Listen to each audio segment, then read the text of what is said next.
बिस्मिल्लाहिर्रहमानिर्रहीम। अस्सलाम वालेकुम नाज़रीन, आप यूट्यूब चैनल देख रहे हैं। मैं इमरान खान हूँ।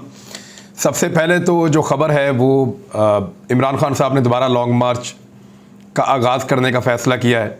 उन्होंने एक और प्रेस कॉन्फ्रेंस की शौकत खानम हॉस्पिटल से और 3-4 बड़ी अहम चीज़ों पे उन्होंने बात की।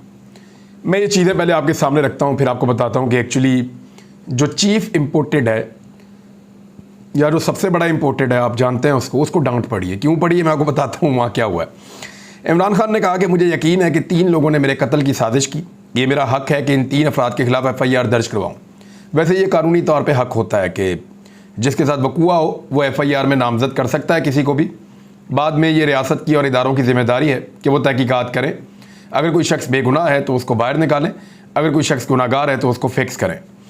उन्होंने कहा मैं एक मकबूल जमात का सरबराह हूँ और साबिक वज़ीर-ए-आज़म हूँ। अगर मैं अपनी मर्ज़ी से FIR दर्ज नहीं करवा सकता तो फिर आम आदमी और पूरी कौम को इंसाफ कैसे मिलेगा। नहीं, इमरान खान साहब एक नाम निकाल दें सिर्फ और करवा दें FIR, बाकी तो वज़ीर-ए-आज़म और वज़ीर दाखिला ही रह जाएगा। उनकी क्या औकात है, 5 मिनट में FIR हो जाएगी। उन्होंने कहा जी मैं ठीक कहता हूँ कि यहाँ इंसाफ मिलना मुश्किल है। मैं अगर एक साफ़ और शफाफ तहकीकात चाहता हूँ तो ये मेरा हक है। एक साबिक वज़ीर-ए-आज़म कह रहा है कि मुझ पर कातलाना हमले में 3 अफराद मुलव्वस हैं, लेकिन हमारी ही पुलिस किसी के कहने पर हमारी FIR दर्ज नहीं कर रही। तो वो कौन है जिसके कहने के ऊपर पुलिस FIR दर्ज नहीं कर रही है, सब जानते हैं। उन्होंने कहा कि मुझ पर हमले के साथ ही फ़ौरन प्रोपेगेंडा शुरू कर दिया गया और ट्वीट्स कराई गई कि हमला मजहबी इंतहा पसंदी का नतीजा है। ये उनका प्लान है कि मुझे तौहीन मज़हब के इल्ज़ाम में मार दिया जाए। मुझे DG ISPR के बयान पर हैरत है कि अगर एक शख्स को नामजद किया है तो इसका मतलब है कि पूरी फ़ौज को मुलव्वस किया। ये कैसे हो सकता है? वैसे ये बात बड़ी अजीब लगती है मुझे।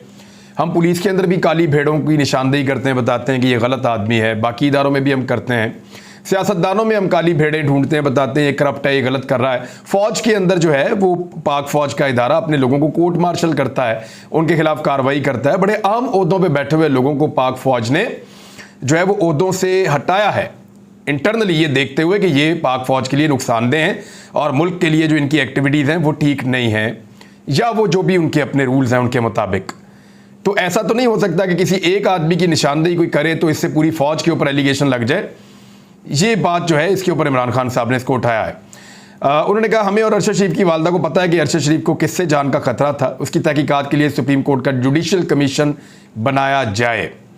आदम सवाती के मामले पर उन्होंने कहा कि चीफ जस्टिस इस मामले की भी तहकीकात करेंगे। इस मामले में वही अनासर मुलव्वस हैं जो इससे कबल भी सहाफ़ियों को उठाते रहे हैं।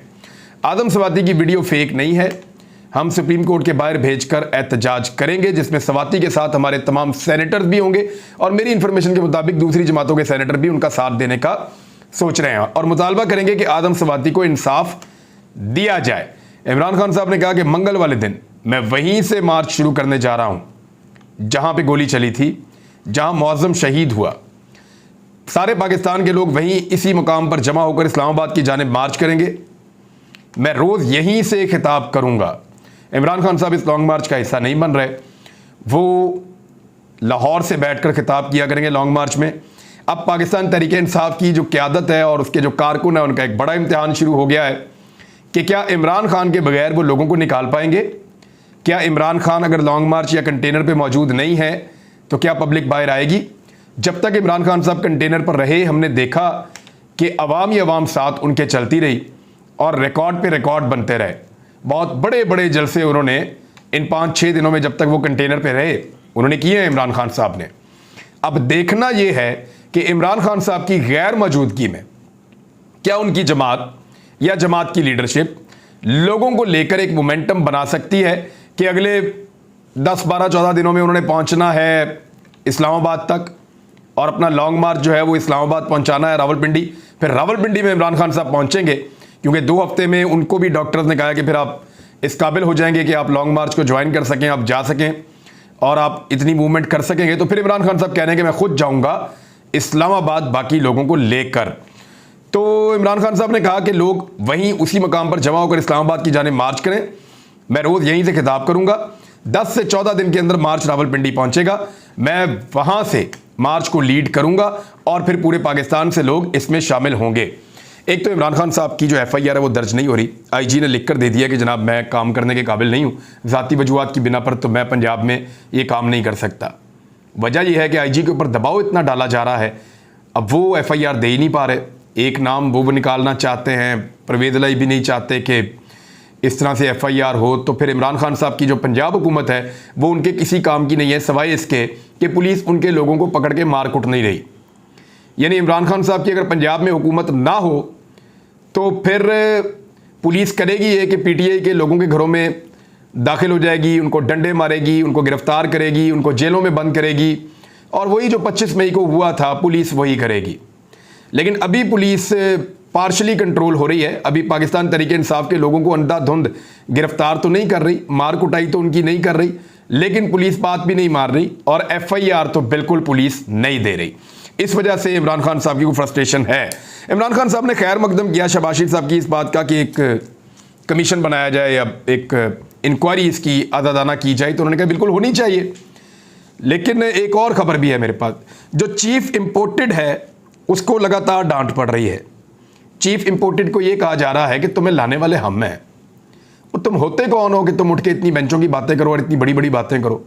तो चीफ इंपोर्टेड जो है वो सॉरी सर कह के और गोंगलों से मट्टी झाड़ के गुजारा कर रहा है, लेकिन बात बन नहीं रही। अब मेरे सोर्सेज मुझे ये बता रहे हैं कि हालात उतने अच्छे नहीं हैं चीफ इंपोर्टेड के लिए जितने माजी में अच्छे थे। उसने एक स्टंट खेला पॉलिटिकल कि एक ये कर देते हैं, इस तरह की इंक्वायरी करवा देते हैं, यहाँ भिजवा देते हैं मामला, लेकिन फिर जो बड़ा स्टेक होल्डर है उसने ठीक ठाक डांट पिलाई है, ठीक ठाक बेइज्जती की है, और उस बेइज्जती को चीफ इंपोर्टेड ने इसलिए बर्दाश्त किया कि चीफ इंपोर्टेड के अपने ऊपर केसेस हैं, उसके फैमिली के ऊपर केसेस हैं, और उसके बड़े सीरियस मामलात हैं जिनसे वो बड़ी मुश्किलों से निकला है, और निकल कर वो ऑब्लाइज हुआ है, तो चीफ इंपोर्टेड जो है वो सहम गया है।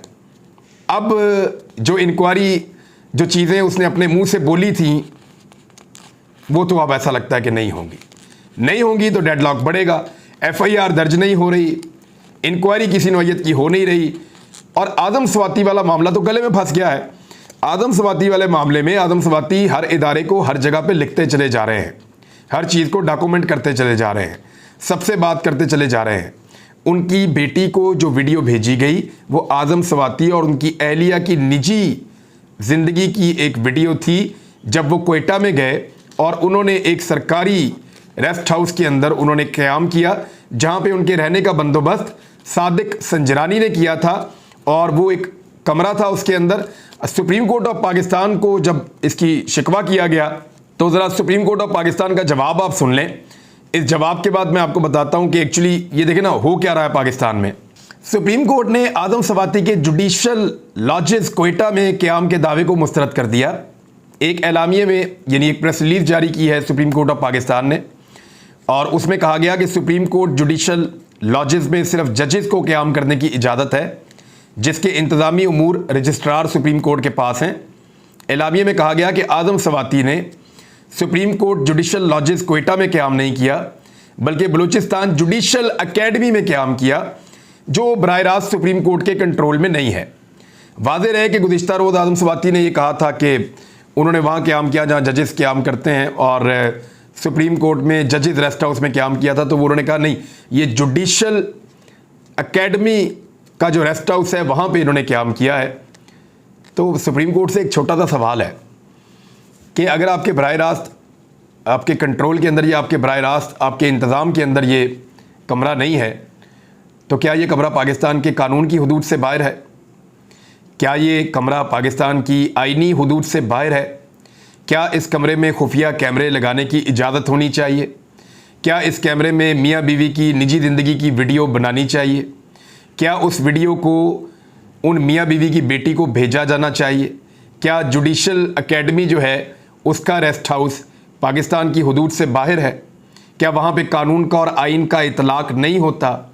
ये सवाल अपनी जगह पे मौजूद रहेगा, और बहुत सारे लोग ये सवाल उठा रहे हैं। बहरहाल एक कमेटी तो बना दी है फ़िलहाल, और वो जो कमेटी बनाई है वो सादिक संजरानी ने बनाई है, और सादिक संजरानी ने जो कमेटी बनाई है उसके अंदर जिन लोगों को शामिल किया वो 14 लोग हैं। अब इन 14 लोगों को वो वीडियो दिखानी पड़ेगी। आदम स्वाति साहब आएंगे, लाकर वीडियो दिखाएंगे कि ये मेरी और मेरी बीवी की ये वीडियो बनाई गई है खुफिया, इसको देख लो। अगर उनमें से कोई ये कहता है कि जनाब हम आपकी बीवी को देखा नहीं हुआ, तो ज़रा ये आपकी बीवी है, ज़रा ये भी कंफर्म कर दें, तो क्या वो भी दिखाना पड़ेगा? एक भी खातून इसके अंदर कमेटी में शामिल नहीं है। शर्म आनी चाहिए जिन्होंने नाम लिख कर दिए हैं।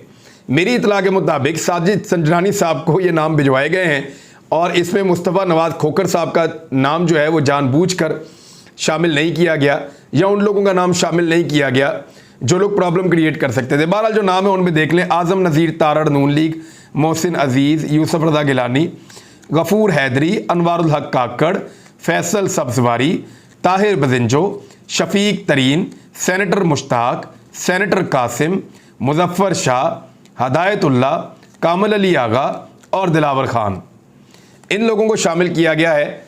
यानी कोशिश की गई है कि मर्जी के सेनेटर्स शामिल कर दिए जाएं उस कमेटी के अंदर। बहरहाल कर दिए गए, जिन्होंने देना था लिखकर उन्होंने दे दिया लिखकर, और अब ये कमेटी है ये पूछेगी आदम सवाती से कि लेकर आओ वो वीडियो जिस वीडियो की तुम बात करते हो। तो वो जो असली वीडियो है जो सिर्फ अभी तक उनकी फैमिली को दिखाकर इनको हरासा किया गया है, उनके दिल तोड़े गए हैं, उनको तकलीफ़ पहुंचाई गई है, वो असल वीडियो अब प्रोवाइड करनी पड़ेगी आज़म सवाती साहब को, इस 14 रुकनी कमेटी को, जिसमें कोई ख़वातीन नहीं रखी गई, क्योंकि ख़वातीन नॉर्मली नरम दिल की होती हैं, वो बाहर आकर शोर भी मचा देंगी। मुझे अब इस बात का एक हैरत है कि क्या आज़म सवाती साहब इन 14 लोगों को वो वीडियो दिखाएंगे या वो वीडियो नहीं दिखाएंगे। ये बड़ी अजीब सूरत हाल पैदा कर दी है पाकिस्तान के ताकतवर लोगों ने एक ख़ानदान के लिए, और अगर इन लोगों ने खुदा न खास्ता खुदकुशी कर ली या इन लोगों के साथ कुछ ऐसा हुआ तो उसके नताइज पाकिस्तान की सियासत पे एक काले धब्बे की तरह हमेशा मौजूद रहेंगे और पाकिस्तान की एस्टेब्लिशमेंट के दामन के ऊपर ये दाग मौजूद रहेगा जो कभी धुलेगा नहीं। बहरहाल शहबाज शरीफ साहब जो हैं उन्होंने एक दावा किया था, इमरान खान साहब ने उसको खैर मुकदम किया, लेकिन अब वो दावा पूरा नहीं हो सकता। उसका रीज़न ये है कि शहबाज शरीफ साहब वो नहीं कर पाएंगे जिसका उन्होंने दावा किया था। अरशद शरीफ साहब की वालदा ने भी जब इनकार किया तो फिर अब जो रिटायर्ड जज साहब को तहकीकाती कमीशन का हिस्सा बनाया गया था उन्होंने माजरत कर ली है और वो कह रहे हैं जी मैं इसका हिस्सा नहीं बन सकता। इमरान खान साहब के मामले में अब FIA को इख्तियारात दे दिए गए हैं कि इमरान खान साहब क्योंकि इदारों के खिलाफ बात कर रहे हैं लिहाजा उनके खिलाफ कार्रवाई की जाए। एक तो इमरान खान साहब ने कभी नहीं कहा कि उनको किसी इदारे ने मारा है। इमरान खान साहब ने कभी नहीं कहा कि एक इदारा उनका दुश्मन है। उन्होंने एक आदमी की निशानदेही की और उन्होंने कहा कि ये मेजर जनरल है, मुझे इनसे प्रॉब्लम है और मुझे लगता है कि ये मेरे ऊपर जो हमला हुआ है उनके अंदर ये शामिल हैं। तो एक आदमी के बारे में उन्होंने बात की, बिल्कुल वैसे ही जैसे नवाज शरीफ ने जनरल फैज़ के बारे में बात की, जनरल कमर जावेद बाजवा के बारे में बात की, जनरल इरफान के बारे में बात की, और भी कुछ जनरल्स हैं उनके बारे में बात की, जनरल आसिम सलीम बाजवा साहब के बारे में बात की। इसी तरह जैसे मरीम नवाज़ साहिबा ने भी इन सारे लोगों के बारे में बात की।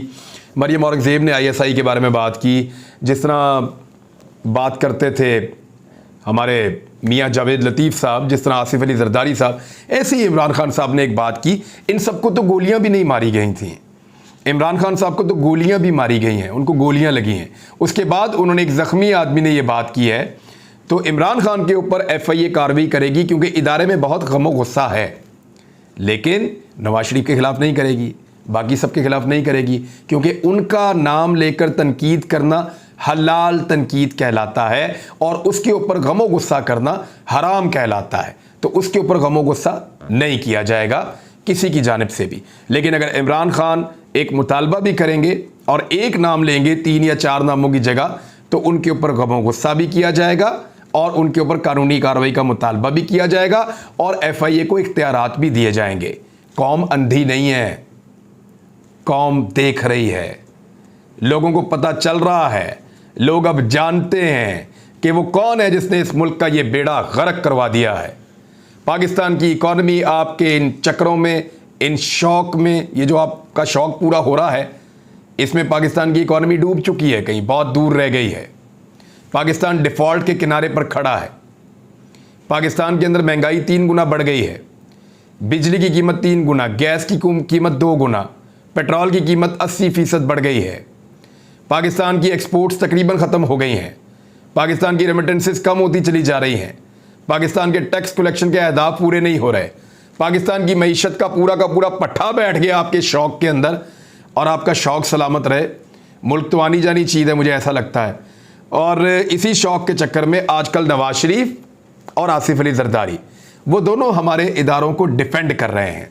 तौबा तौबा इस्तग़फ़ार।